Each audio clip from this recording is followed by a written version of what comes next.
it's a shield, something that we use or is used to protect ourselves. Okay. So this is the reason why we're having this important conversation. And at this juncture, it's my great pleasure to introduce our speaker for this evening. He is a senior clinical psychologist at Kolebu Teaching Hospital. That's the Department of Psychiatry. He's the program lead at PsyCorps, a psychology-focused NGO in Ghana, where he leads the design and delivery of community mental health initiatives. So, drawing on clinical practice and a strong commitment to accessible, culturally grounded care, Mr. Blacko works to translate psychological insight into practical programs that engage communities, schools, and individuals around mental well-being. His work is driven by a broader mission to help close Ghana's mental health treatment gap through education, advocacy, and direct community engagement. So for this evening, he'll be guiding us through this conversation. Ladies and gentlemen, at this point in time, if you can help me with reactions or claps in the comment box or the chat box, kindly let's welcome Mr. Jesse Blacko, our speaker for this evening. Mr. Blacko, please, you have the floor. Hi, Sanita. Thank you very much. You're welcome. I be heard? Yes, please. Okay. So let me try and share my screen. I've sent a request in.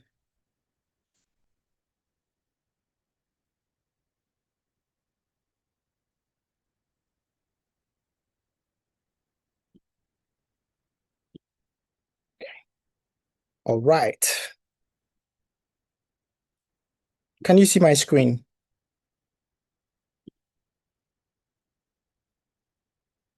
Can you see my screen? Yes, please, we can. Okay, so yes, we are going to have a conversation about the cost of being okay. Initially, the thought was for men, but we made it a broad conversation for everyone else. Okay, but I'll change the rule a little bit. I think that this is more of a talk on the price we have paid all these years for silence and what honesty could buy us instead. So, what I want us to do today is to have a conversation, not me presenting and then asking questions in the end. I don't want this to be a lecture. So, throughout the conversation, I would ask you to reflect on a few things, and then you are going to react to it, and then you share your thoughts either through audio or you can decide to text. Okay, it's fine with us. So, when was the last time you actually said you were fine, but you lied about it?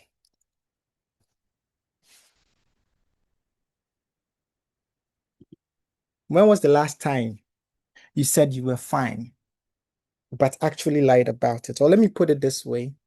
When was the last time you told somebody how you are truly feeling? I struggle as a psychologist to use the term doing and feeling. Okay, so if throughout our conversation I keep interchanging it, please forgive me. But I like to use the word feeling because it talks more towards your emotions and it's more intimate than how are you doing.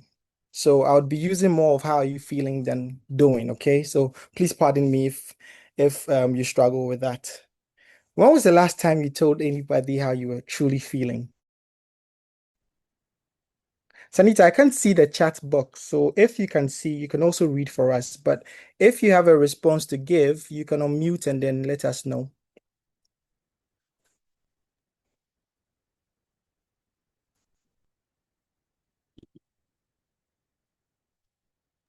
Currently, there's nothing in the chat box. Okay. But Sanita, let me ask you, let's use you as the guinea pig for today. When was the last time you asked anybody how they were feeling outside of Sorry. your work, Okay. When was the last time I asked someone? how they were feeling outside of your work? Oh, very often. So at home, you'd ask, yeah, how are you doing? Okay. And what are the typical responses you get when you ask people how are they feeling? Well, the usual. I'm okay. I'm doing fine. Yes. Okay. And when was the last time you actually told somebody you are fine, but you lied? So personally, Yeah. um, very recently. Okay. Now, the problem with the statement I am fine or I'm doing okay is that when we use it too much, it stops being an answer. It becomes a door that shuts others out. As a therapist, I've also been in contact with a lot of people who would come into therapy and they'll tell you, we ask them, how are you feeling today? They said, oh, I'm fine. Then my question is, so what are you doing here if you're fine? So then I started doing this on a scale of 1 to 10. So on a scale of 1 to 10, how are you feeling today? If 10 is excellent and 1 is extremely poor, right? Now, they'll tell you I'm fine, but on the scale, they're on a 2, they're on a 3, they are less than 5, right? So then I started wondering, what is really the challenge here? Is it language?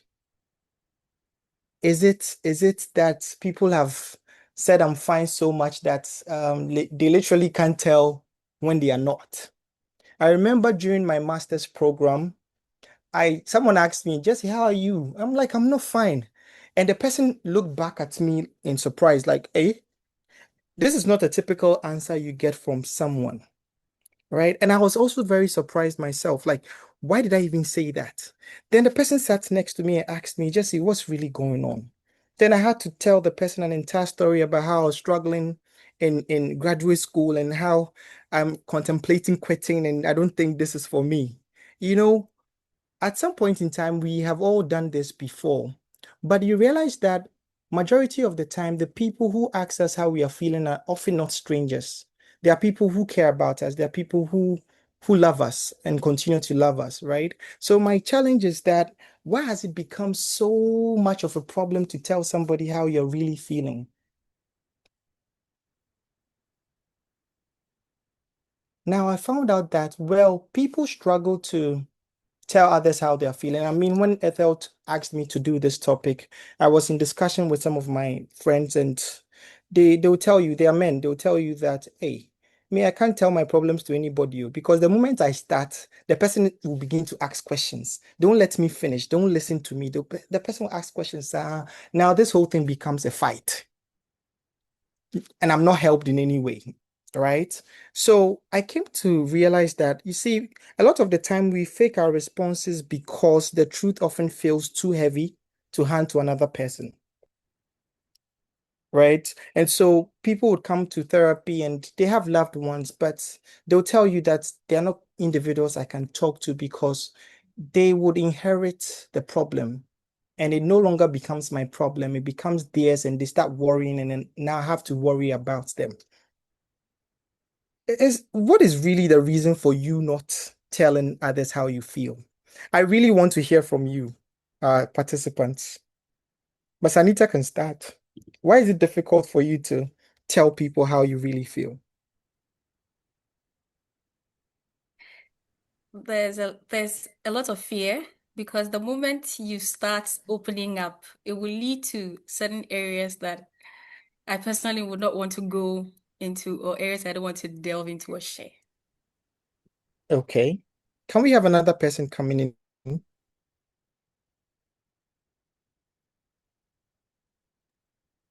Hi. Hi. Okay, so Okay. And then Irene my, can come in when you're. my from my point of view, if I'm to tell you my problem, Mhm. I don't think you'll be able to resolve the issue for me.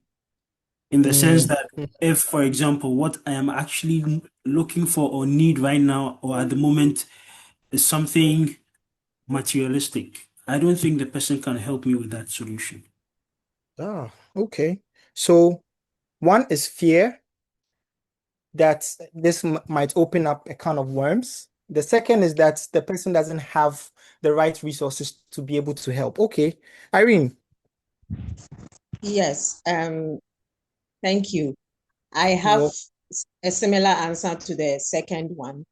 Most mhm. of the time, if I would share my problem with anyone, I expect that person to be someone who can offer me practical solutions Okay. and not just listening ear.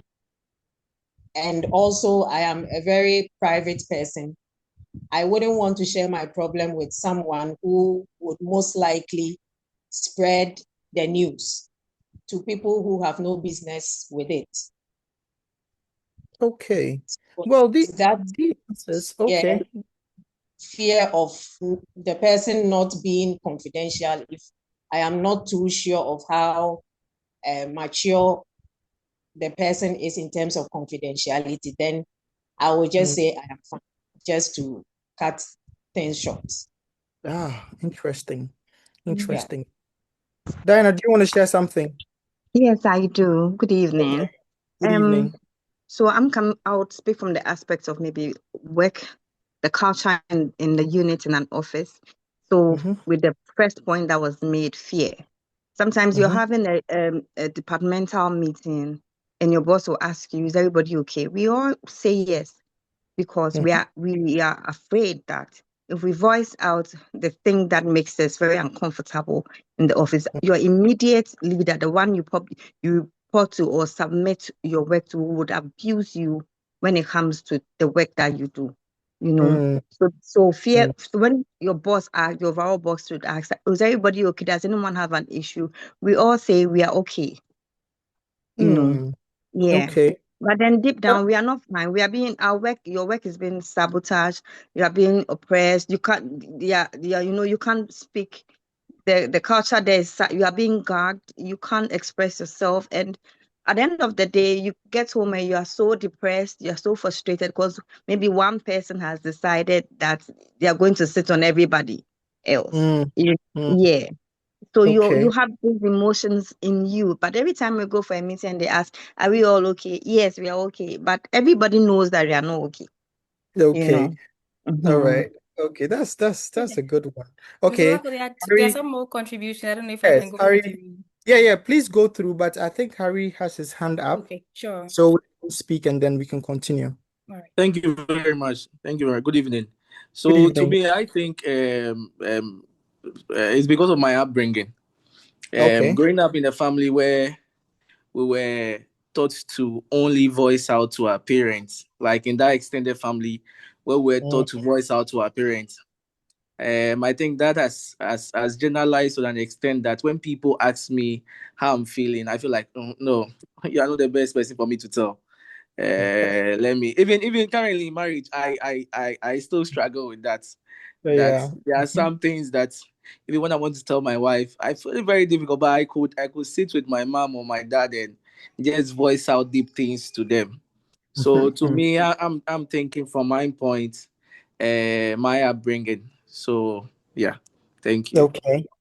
Thank you very much. So now we Sanita, you can go Yes, on and please. read what you have in the chat. Okay. So someone takes because of the absence of emotional safety, Okay. there's Okay. also the fear of judgment or Your being judgment. afraid that you'll be judged. Hmm. Yes. Okay. All right. These are interesting thoughts.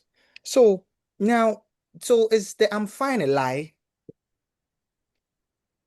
Because Dinah mentioned that, at work, I would have to pretend I'm fine because, hey, if I don't, the environment will just swallow me up. I don't think being you saying I'm fine is a lie. It's really not a lie.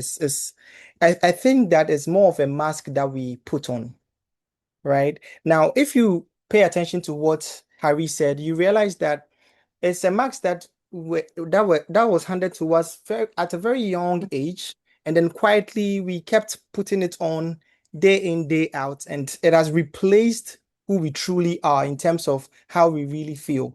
You know, if you go back in time, just look at our grandparents and our parents. I mean, we're encouraged to talk, but as soon as you talk, they give you the survival rules, right? Oh, you just think, stop crying, just get over it, right? And when we had to learn about being enough, they'll tell you to push through and don't complain, right? And at points where you actually have want to learn about help, they tell you to handle your business quietly. Don't let anybody hear about this, right? I remember when I first had my first broken heart when I was quite young, right? My grandma, who is now 95, would tell you that, hey, this is the time for you to eat, or you don't have to cry. eat and dress well so that when she sees you, she'll feel bad for leaving, And I think that's her way of, trying to tell me to stop crying and get over it. Come to think of it, right? And I'm sure majority of us also heard statements like these growing up, right? But these statements came from an an older generation that thought that they had circumstances harder than we are having now, and they came in with fewer tools. They had less language to even describe the emotions that they were having, and they had very little to no safe space to fall apart. But if you look at our generation, it seems a lot has changed in terms of all these, but we have adopted and kept these rules for functioning, and now it has replaced the honest context of us telling people that we are truly not fine or we are going through something, right? Now, my question here is that what did you hear growing up whenever you kind of, fell apart and you needed help? What did you hear growing up? Irene, your hand is still up, oh. Okay. What statement did you hear growing up? Whenever you felt like falling apart, you were told something. I was told to stop crying and get over it.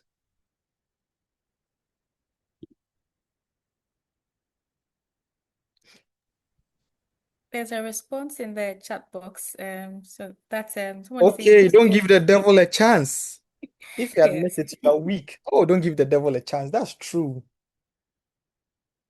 You are a man. So as a man, dear, don't cry. Don't do this to yourself. Toughen up. True. Hmm. Yeah.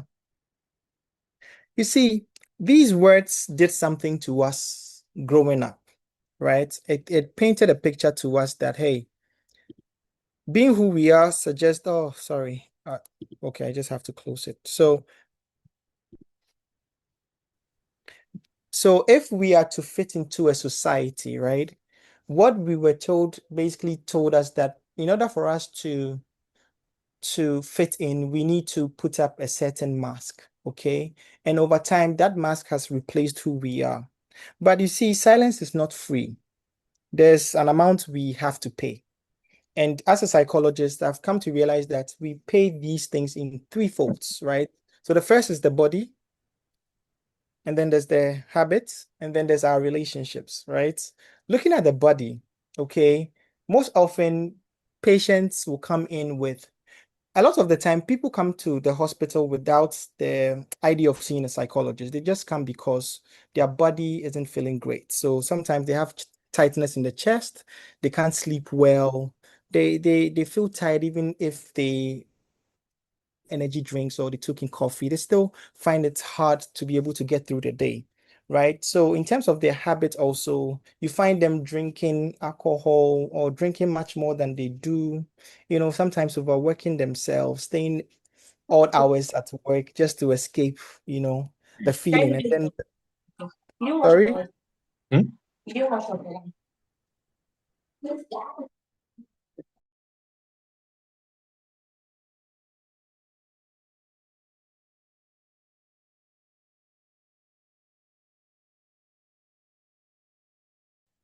Okay.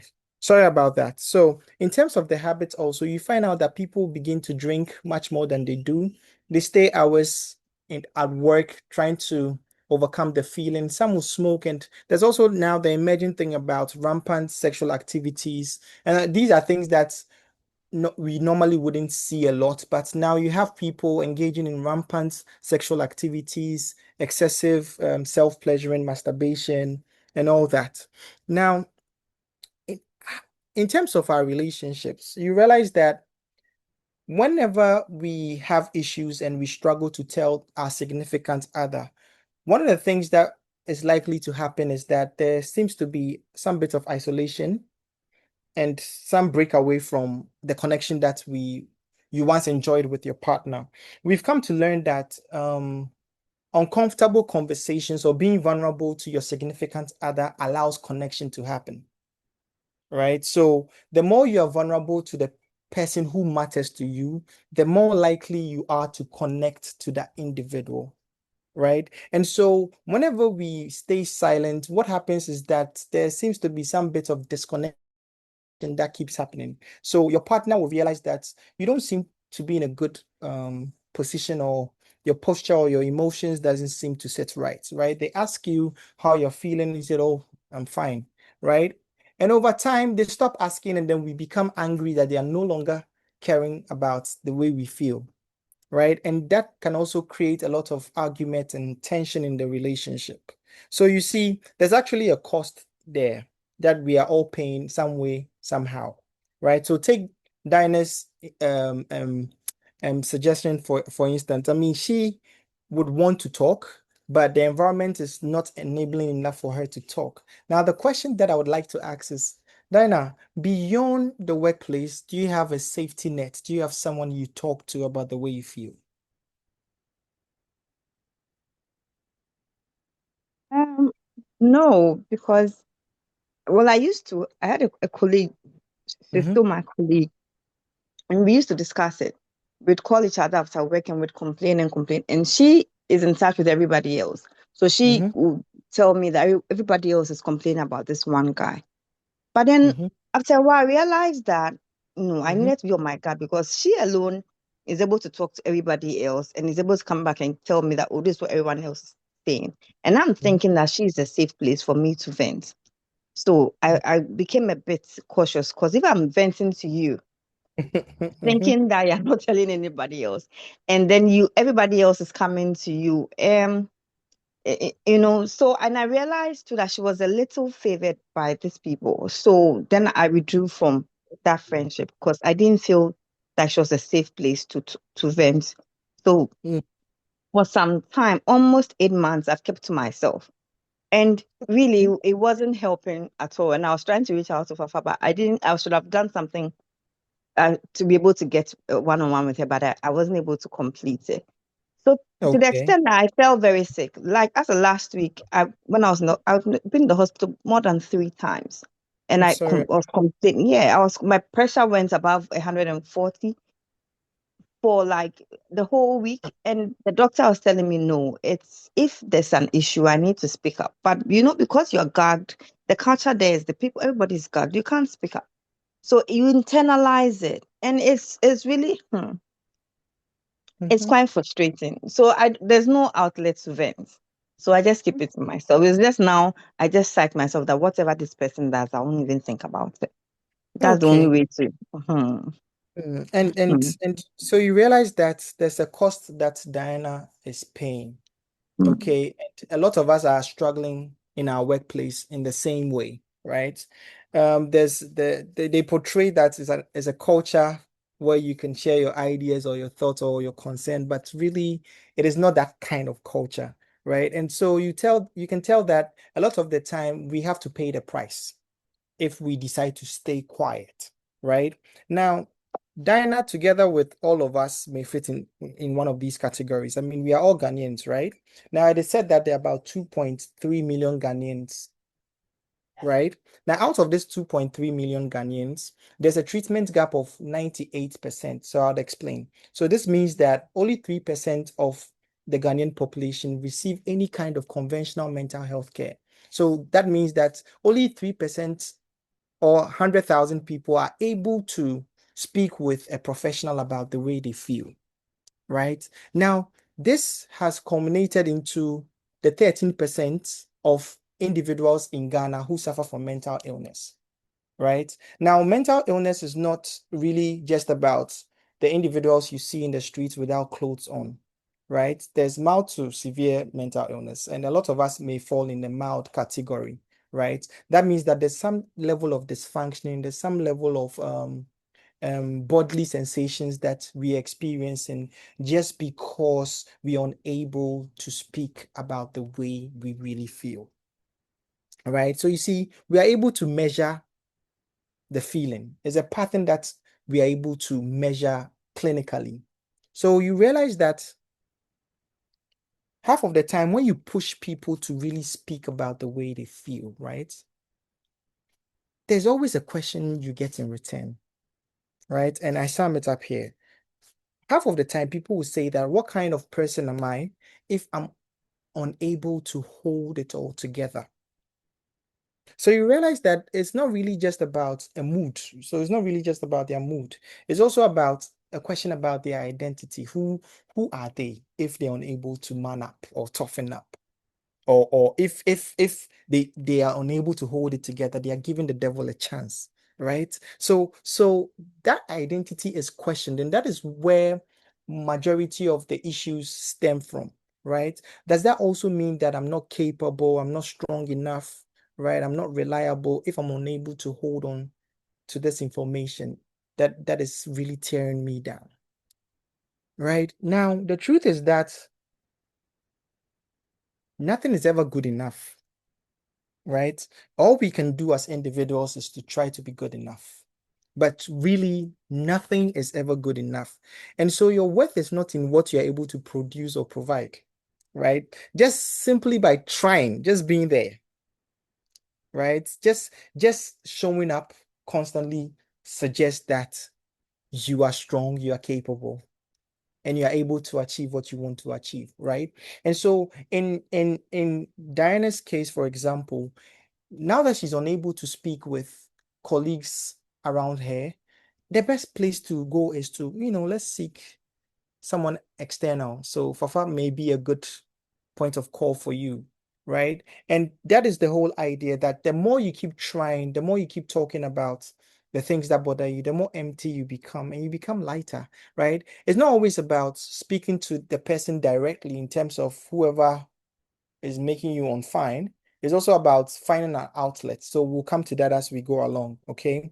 But the question, what kind of person am I if I'm unable to hold it all together, is one of the leading reasons why a lot of us find it difficult to even tell somebody that we are not fine.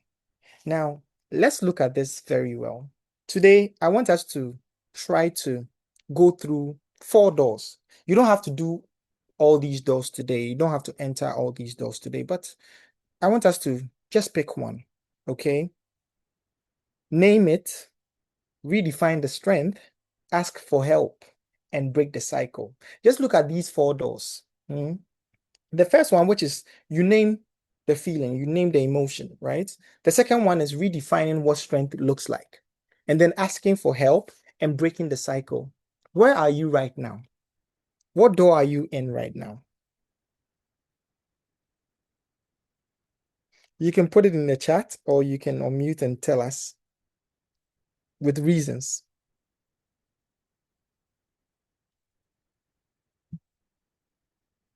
What door are you in right now? I mean, take away my profession as a psychologist. I think I'm at number 3. Okay. Name it. Okay. All right. Diana, what is the struggling? What are you struggling with when it comes to naming? What's the struggle with naming?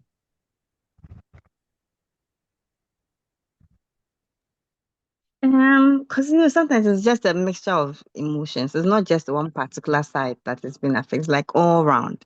So you are Fantastic. just there and you are asking yourself, Charlie, At all is this. but yeah, it's just sometimes it's just all around.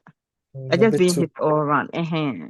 So it's difficult to actually say this is the issue, is work, it's relationship, it's family, it's because at a point sometimes it's just everything at a go that's Yeah. coming at you. Yeah. So Yeah, that's a good observation. Thank you. Who else would like to tell us what door they are in?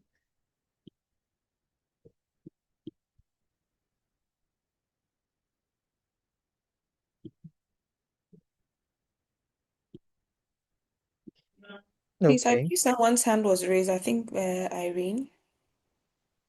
Okay, Irene. Sorry, I can't see. So, Sanita, if you do see it, just let Yes, us yes, know. please, we'll do. All right. Okay. For mine, I don't really know where to place it.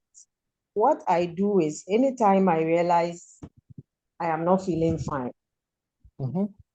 about something, I try to sit myself down and have a conversation with myself as if I'm Mm-hmm. talking to someone. And I ask myself, so why have you suddenly had a mood swing? Is it Okay. because of, so I start recollecting events that has happened over the past few hours, and I'm like, oh, so it's because this person said this to me, Mm. or I Okay. heard this news. Okay. Okay. Yeah, so I try to put a finger on what is causing, because I remember maybe I woke up in the morning and I was all happy and bubbly and all that, but somewhere along the line within the day, I realized my mood has changed. So I try to do that and put a finger on what has happened, what actually caused it.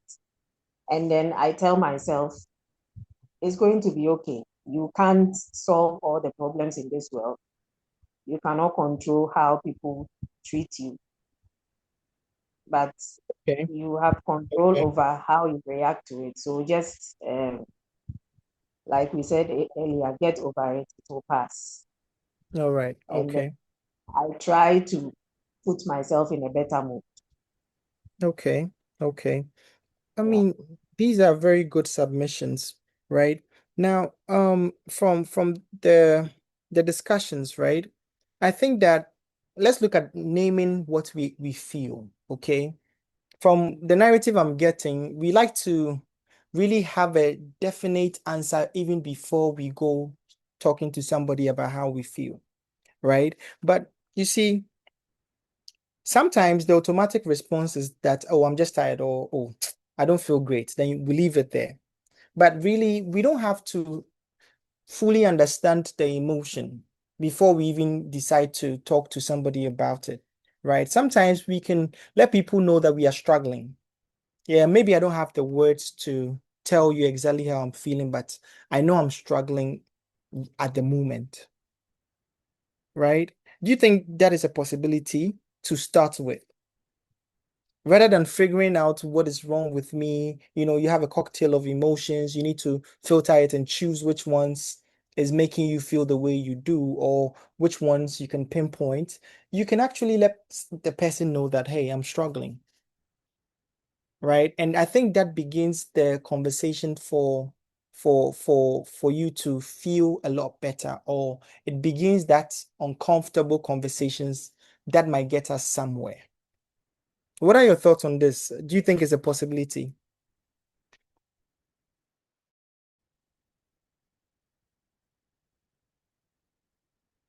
Because even in therapy, right? Some of the things that we do is to, when someone comes in and tells you that I don't feel fine, right? Or oh, I'm fine, and then we put it on a scale. So for example, I asked Sanita, how are you feeling today? And she tells me I'm fine. I'm like, okay, can we put that on a scale of 1 to 10? If 10 is excellent and 1 is extremely poor. And she tells me that, oh, I'm on a 2. I'm like, okay, how do we get to a 3? Right?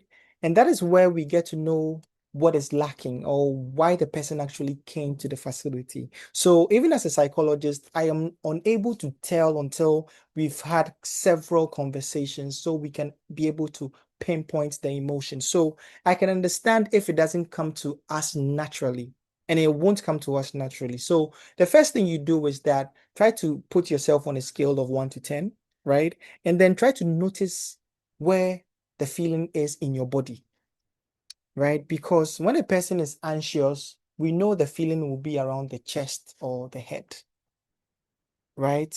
When the person is angry, similar position. When the person is sad, it can be the eyes, it can be the head, right? And so start to think about where you notice the emotions in your body, right? It gives you an idea as to what you are feeling, okay? And stress, someone will tell you that, well, I'm stressed, but stress is also a very big thing, right? What is it that you feel in your body today, right? If you're able to tell that, then you're able to move to the next feeling, then you're able to move to the next feeling, right? Stress is in three things, right? When you don't have enough time to deal with the situation, automatically you'll be stressed. When you don't have the energy or capacity to do certain things, automatically you'll be stressed. When you don't have money to do certain things, or you don't have enough resources to do certain things, automatically you'll be stressed. So whilst you are in that stressful position, in quotes, try to notice where you feel it in your body. Okay, because it gives a sign as to what exactly you're feeling. Right. Now let's look at redefining what strength means.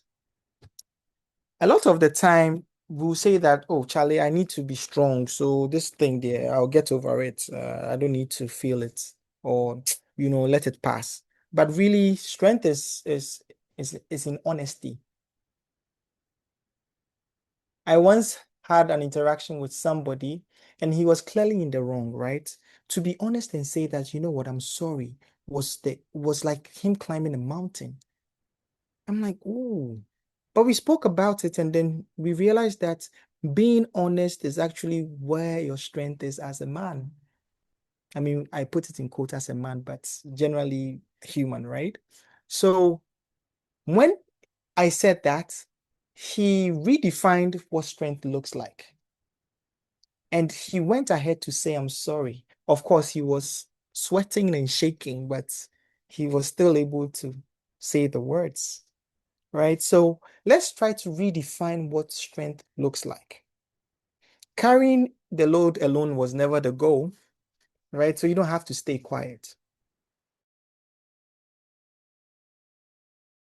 So once you notice that your silence actually makes you feel lighter. So in Daniela's case, in Dinah's case, you realize that she keeping quiet at work may make her feel lighter at work because, hey, Charlie, I don't have a safe group, right? But as soon as she gets out of that environment, practically not being okay is truly okay. She can tell somebody about how she really feels.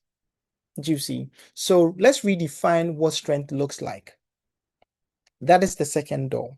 Now, asking for help. Oh, they'll tell you, oh, I don't want to burden you with my problems, so I'll just keep it to myself. Well, I think that it's not really about they burdening people with their problems.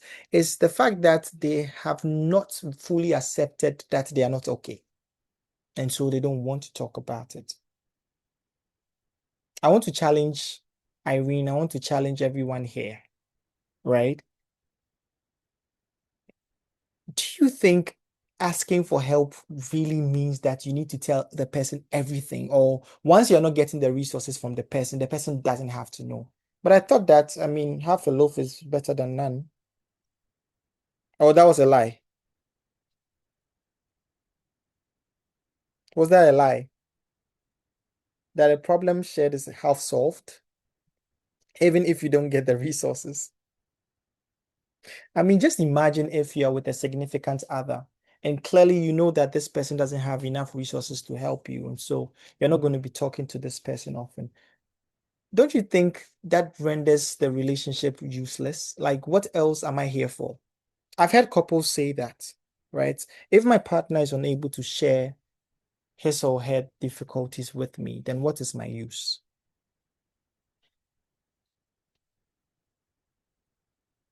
Right?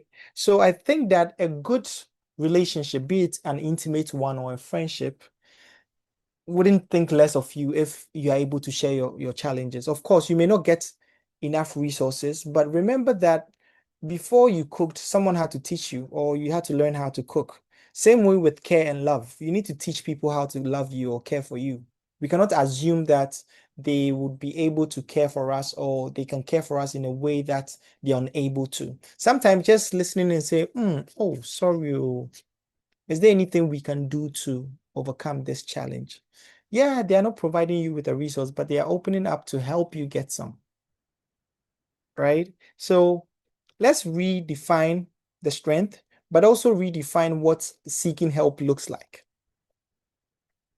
Okay, great. Now, breaking the cycle for the next person. Really, it can only happen when you have broken your cycle, right? When you have been able to look at yourself and say that, hey, I'm really not okay, right? Now, when you're able to be honest with yourself and you do find an environment that enables you to speak, remember that environment and try to create one for another person, right? In therapy, what has worked well for us is that we are non-judgmental. So we let you know that, hey, there are no moral codes here. We leave all our morals outside, right? And there's extreme confidentiality.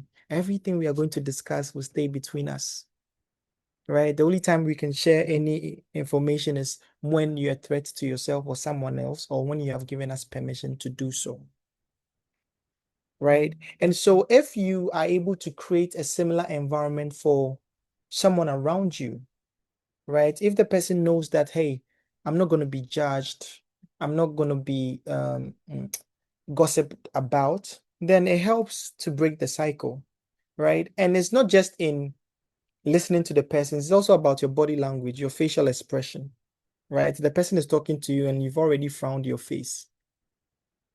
I don't think that they will be able to even share more information with you. I remember we did a research on homosexuality amongst university students, right? And there was this institution for training pastors, pastoral school, right? And then I was invited to come in and discuss the results and see how best they can navigate a conversation like that. The moment I was introduced and the topic was introduced, everyone started frowning. I'm like, yeah, like, are these the same people others will talk to, right? We are less tolerant to certain information. And so the moment people start to talk about it, we frown our face. But if you want to break a cycle, the goal is to keep a non-judgmental outlook, right? You don't have to have answers. When people talk to you, you don't have to have answers. Psychologists do what we call reflective listening. We listen to whatever you have for us, right? And then we repeat what you have said to us back to you, right? And through that, we're able to open up to several conversations throughout the session, right? We don't listen to respond immediately, right? So throughout that conversation, we're able to open up. So in breaking the cycle, try to practice reflective listening. You realize that it doesn't drain you as a person because you are no longer thinking about you and what you need to say or do. You are basically taking whatever they've said to you, how you understand it, you repeat it back to them to clarify, and then you keep going on and on and on until the person has been able to feel heard and understood. And then if they do ask for help, or you can volunteer to put in a word to help. But it's not a rule that in breaking the cycle, you should always have a solution on the spot.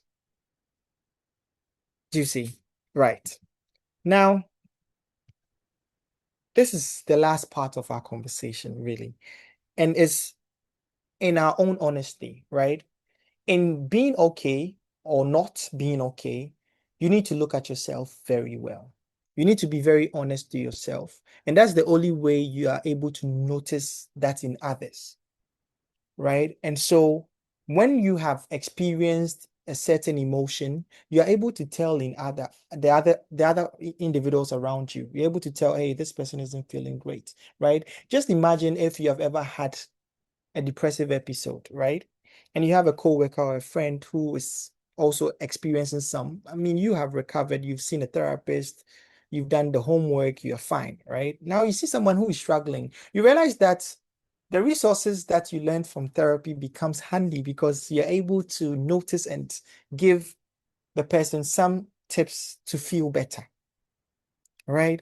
And so noticing it in others is very, very important, but we have to have noticed it in ourselves first before we can be there for others. So you have a friend who has suddenly become very calm after a very rough patch.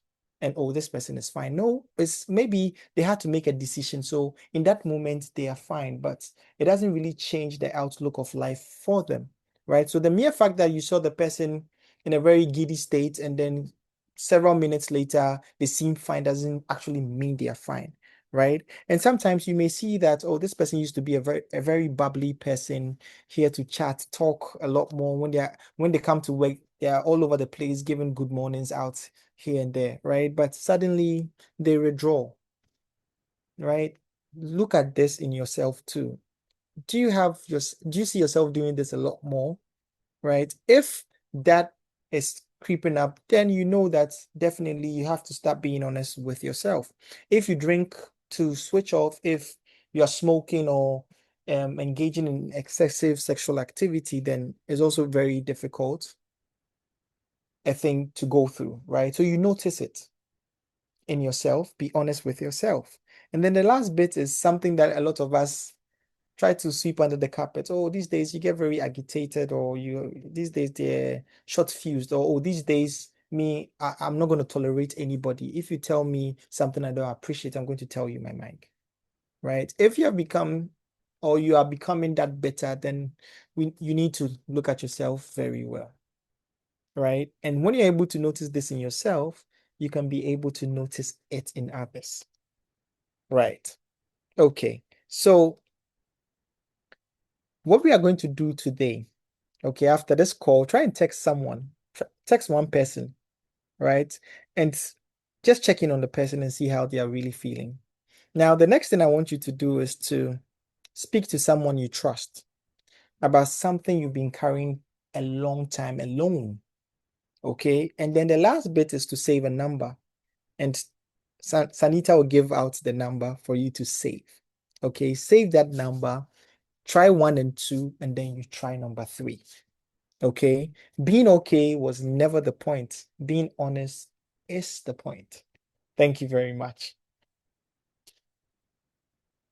Thank you so much, Mr. Blacko. Thank you. That was really inspiring and an eye-opener. Please, if you have any questions, kindly go ahead to put them in the chat box, or you can raise your hand and then you'll be called upon to ask the question. But I see one here. Just a moment. Okay. Okay. Okay.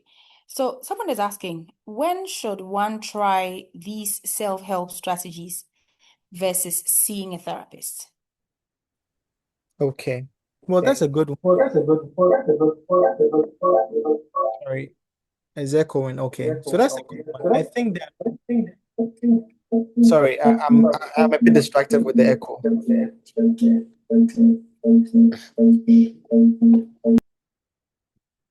Okay. So I think that the first thing a person has to do is to notice that they are not okay, right? And then try number 1, text someone or have a conversation with someone you trust, right? Now, when you're able to have, sorry, there seems to be a lot of distraction. Moment, I'm just trying to, just a moment. Sure.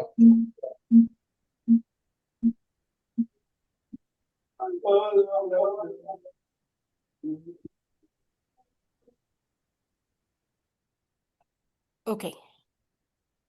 Right. All right. So first of all, notice the emotions you have, name it, okay? When you're done naming it, let's look at you redefining what strength looks like. So you've named it, okay, I'm struggling, right? I feel very low, I feel very sad.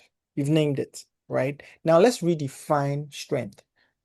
Okay, speaking with somebody about, especially someone I trust, isn't weakness, it's actually a strength, right? It's going to even help us connect even better, right? Now, when you have redefined the strength, you go in and ask for help.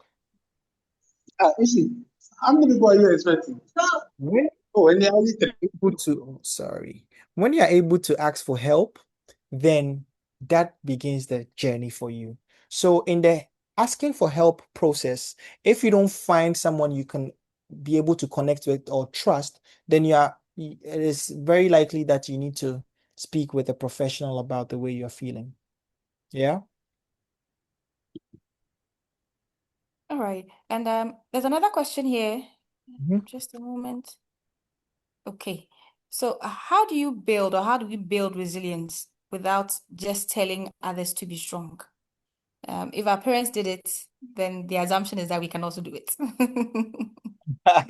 Yeah, yeah. I think that in building resilience in others, right? Let's not be quick to offer a response. I think that is where the challenge is. Oh, Charlie, I'm feeling very sad today. Oh, Charlie, get over it, get over it. Let's not be in a hurry to offer a response. Let's try to help people name what they are feeling, right? So if they are feeling low or they have a complaint, right? Let's do what we call reflective listening and allow the person to speak. And you can ask questions based on how they've been feeling. So, how long has it been since you started feeling this way? How many days? How many weeks? You don't have to have an answer. You can point out where they can go for them to be able to get the kind of help that they want, right? So giving people their quick response is something that we need to put some brakes on. And I think that that's the process for building resilience. Let's help them name it, and then let's do what we call reflective listening, allow them to talk about the way they feel, and then point out where they can get help if you're unable to offer any.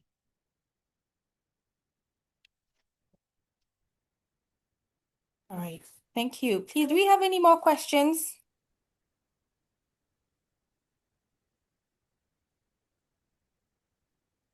Okay. All right. I believe there are no more questions. So at this point in time, I'd like to say a very big thank you to you, Mr. Blacko, for making the time. It's really been interesting. And then I also appreciate each and every one of you for joining us. Your contributions have also made this conversation an interesting one. And thank you.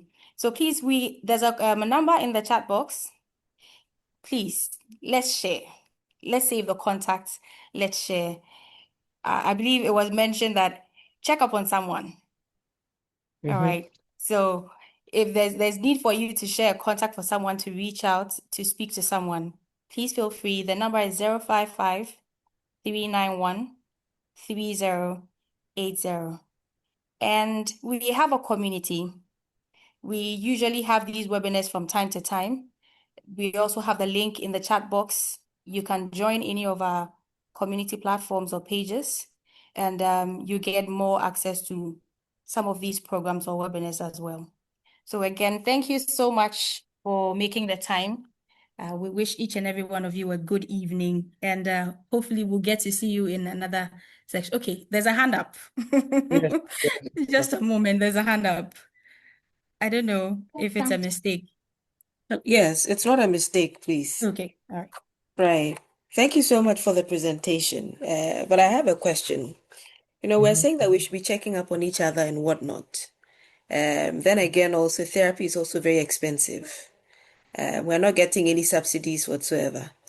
And so sometimes it can become very difficult then, when it comes to checking up on others, because although it might appear to be caring or showing care, for others, it sometimes also appears as if, by doing that, you are being too nosy. You know, it's not your business, mind your business.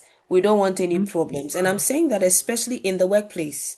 I think that Madam Diana mentioned quite a number of things that are going on. Now, this is an environment where it's not going to get better. It's not Yeah. going to change because you can't change these people. You can't change if you have a toxic boss and whatnot. So, for you in there where the work is also very difficult, it's not easy getting a job or landing a good one.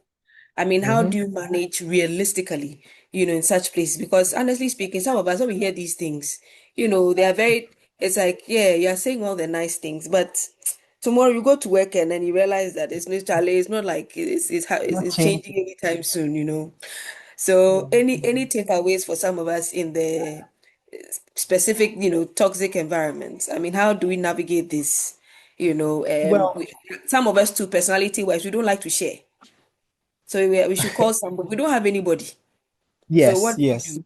Good one. Thank So, you. well, the first point is that maybe we can open this up for a discussion, but the first point is that we need to accept whoever is in our space, right? Whoever we work with. Acceptance is very important. A lot of the time, we like to personalize things, right? So someone speaks to you at work and you don't appreciate how they spoke to you. You are quick to think that it's really about you and not the other person, right? And so that personalization of whatever happened at work may take a huge toll on us. But I've realized that if we come to accept the person for who they are, a lot of the time we are easy on the way we hold on to the things that they say during working hours, right? And have boundaries, okay? Psychologically, boundaries means that you are looking at three things. If a request makes you uncomfortable, you have to assess the boundary.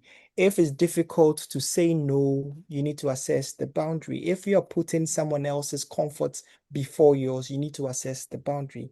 Basically, assessing boundary means that you need to slow down on your response to whatever request is coming your way, right? Now, the other thing is that we are unable to talk to anybody because of who we are, right?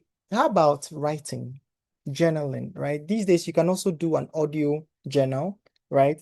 The idea is not to get somebody to dump your emotions on. It's really finding someone who you can share your feelings with, right? And sometimes you may not have access to these individuals. Therapy is expensive, but you can journal, you can write down your thoughts, you can do a voice note of how you are feeling. It helps to feel lighter because it's no longer something you are harboring, right? And that is the intention behind sharing the way you feel with somebody. Okay, I don't know if I've answered the question fully, but these are my thoughts. Yes, please, you have. But I also want to follow up for our men. There are some men here, and I'm speaking for them. If they will not speak, I hope that they will speak though. But you see, in our culture as well, a lot of our men, this is how we're raised. And you are talking about feelings. What is feelings here? Feelings, dear. It's for the women. So once you Mm-hmm. are talking about feelings, I don't even know how to get in touch with my emotions to feel. We have to keep on pushing. We have to keep on pressing. So it's like, then when you start asking, then it's like, hey, you are worrying me, because you Yeah. are trying to draw me back. There's a lot of work. You are talking about feelings and writing. I mean, I don't like to write. Mm-hmm. We need to work. We need to take care of family. We need to take care of business and whatnot. So how do we do that? You mentioned the four doors. Where do we start from? How do we do that? Can we have some more examples? It will really help some of the men here. Thank you very much. Okay. Well, if it's specific to men, I think that the first two doors are very important. Okay. Half of us men struggle to even name the emotions we have. We are often just so aggressive, we are in a hurry, we are forceful, right? And often depression, anxiety can tell in these little behaviors that we put out, right? And so I feel that as for men, these four doors there, we need to start from number one and number two, right? We need to be able to be honest with ourselves and name the emotions that we have. Okay. And this, you don't have to do it with anybody. You can do it with yourself. For me, I like to say that you can choose a time you want to be emotional. Okay. Choose a time you want to be sad and all of that. See, as men, choose the time you're going to shower, if you're especially if you shower alone. Okay. And so if you cry even in the shower and you come out and your eyes are red, when you're asked, you just say it's the water. It went into your eye, or it's just the shower gel or something that went into your eye. So you can cover up a bit, even though you've poured out, right? And that is because a lot of the time we're embarrassed to share our emotions, but it has to come out in a particular way other than aggression, right? And so let's pick a time you want to be vulnerable, okay? And in that vulnerability, look at yourself. In psychology, we call that introspection. Look within, okay? And look at all the emotions that you're having, right? Name what you can, right? And then let's look at the strength bit. You are not a man because you're able to carry the load, right? If your back breaks, someone else will carry the load. That's the honest truth, right? The idea is that now we are realizing that being a man means you are being honest with yourself and the people around you. Okay. And so let's start from door one and door two. You don't have to go through all the doors this week, not even the year, right? But start with door one and two, and then let's keep going from there. Yeah. Okay. Thank you Mhm. so much again. Please, do we have any more questions? Any more contributions as well? Okay. All right. So then in sum total, true strength is not found in pretending to have everything under control. Sometimes strength looks like speaking up, reaching out, checking in on someone else, or allowing ourselves to be vulnerable. Again, I want to say a big thank you, Mr. Blackwell. It's been a very practical conversation or presentation. And to each and every one of you, again, we say thank you for making the time to join us. So the number again is in the chat box. Please, let's share and then kindly do well to join our community platform. We have a platform for parents. We have a platform for other professionals as well. So you just check the community pages and then the one that speaks to you, you kindly join. Hopefully, we'll have you join us again for another webinar. And at this point, we bring it to a close and say thank you once again. Do enjoy your evening. All right. Bye now. Thank you. Bye.